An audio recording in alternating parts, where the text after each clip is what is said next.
Bienvenidos al curso de Estadística 1. En esta oportunidad veremos el tema de medidas de dispersión. Una medida de dispersión representa un número real no negativo, que es cero si todos los datos son iguales, y aumenta a medida que los datos se vuelven más diversos. En otras palabras, las medidas de dispersión son números que indican si una variable se mueve mucho, poco o más o menos que otra. Estas van acompañadas de las medidas de tendencia central, pues ofrecen información que permiten establecer comparaciones y tomar decisiones. Es decir, a partir de una medida de tendencia central, nosotros podemos saber cuán tan disperso está un valor de otro. Vamos a comenzar con el rango. El rango es el valor numérico que indica la diferencia entre el valor máximo y el valor mínimo de una población o muestra estadística y se determina como el máximo de los valores presentes dentro de la muestra o dentro de la población menos el mínimo dentro de la muestra de la población. Vamos a ver el caso, por ejemplo, cuando tenemos datos agrupados por valores. El mismo ejemplo que hemos visto de las calificaciones obtenidas en un examen de cálculo. Entonces se define el rango como el máximo de los valores menos el mínimo de los valores. En este caso vemos que el máximo de los valores obtenidos en calificación es 6 y le restamos el mínimo de los valores que es 2.8. La diferencia entonces va a representar el rango de este grupo de valores. Para datos agrupados por intervalos, bueno, simplemente tomamos el máximo valor presente dentro de los intervalos, sería el último valor del intervalo final, ¿sí? Menos el mínimo de los valores. Entonces, de esta forma es que determinamos el rango para datos agrupados por intervalos. Veamos ahora otra medida de dispersión, que es la varianza. Es una medida de dispersión que representa la variabilidad de una serie de datos respecto a su media. Entonces, esto es una medida relativa a la media y vemos cuán tan diversos son esos datos con relación a esa media. Para determinarla, entonces utilizamos esa ecuación, donde sería 1 entre el número de datos por la sumatoria del producto entre la frecuencia de cada uno de los datos por x sub i menos la media, todo eso elevado al cuadrado. La desviación estándar, por su parte, es la raíz cuadrada de la varianza. Es decir, una vez nosotros tenido la varianza, al determinar su raíz cuadrada, entonces estamos obteniendo la desviación estándar o la desviación típica.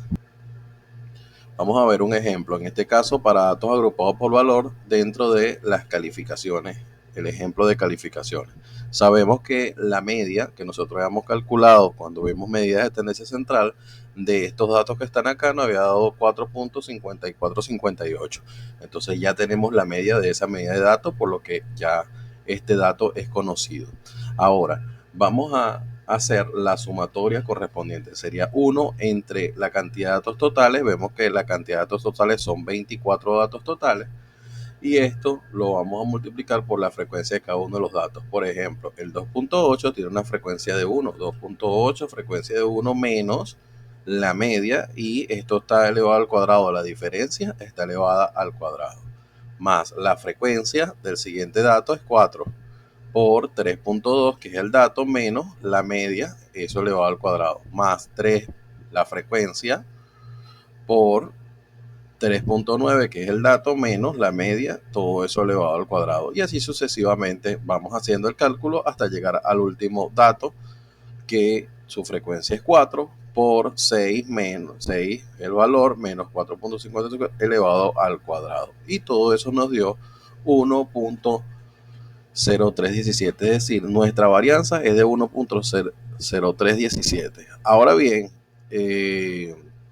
¿cuál va a ser nuestra desviación estándar? Bueno, la raíz cuadrada de ese valor. La raíz cuadrada de la varianza, eso va a ser nuestra desviación estándar.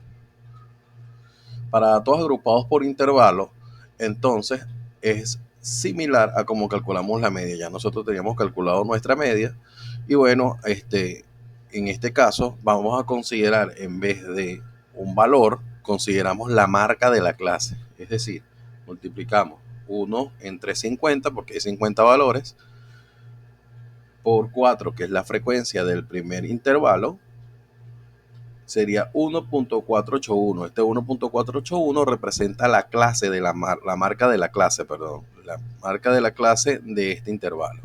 Que recuerden que esa marca de la clase se determina sumando los dos valores y dividiéndolo entre 2, es decir, el punto medio, menos la media elevado al cuadrado. Y así sucesivamente hacemos el cálculo respectivo y eso nos da 0.021 en este ejemplo.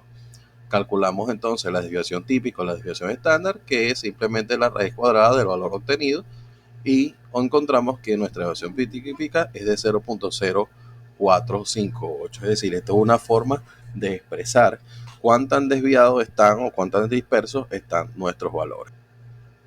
Otra medida de dispersión es el coeficiente de variación. El coeficiente de variación consiste en dividir la desviación estándar por el valor absoluto de la media e indica una medida de dispersión porcentual, es decir, esto nos dice porcentualmente cuán tan dispersos están los datos. Entonces, vamos a ver en el ejemplo de datos agrupados por valor. Tenemos que nuestra desviación estándar era 1.0157 y nuestra media era 4.5458. Al dividirlo y multiplicarlo por 100, nos dicen que nuestra variación de datos es del 22.34%. En base a eso estimaremos o inferiremos si los datos están muy dispersos o están poco dispersos. Para datos agrupados por intervalos, entonces vemos que al calcular nuestra desviación estándar, que vemos que es una baja desviación estándar, y dividimos entre nuestra media, multiplicamos por 100, vemos que los datos están 2.92% dispersos, ¿sí? Es decir, la dispersión de datos es de un casi 3%. Próximo tema, medidas de localización.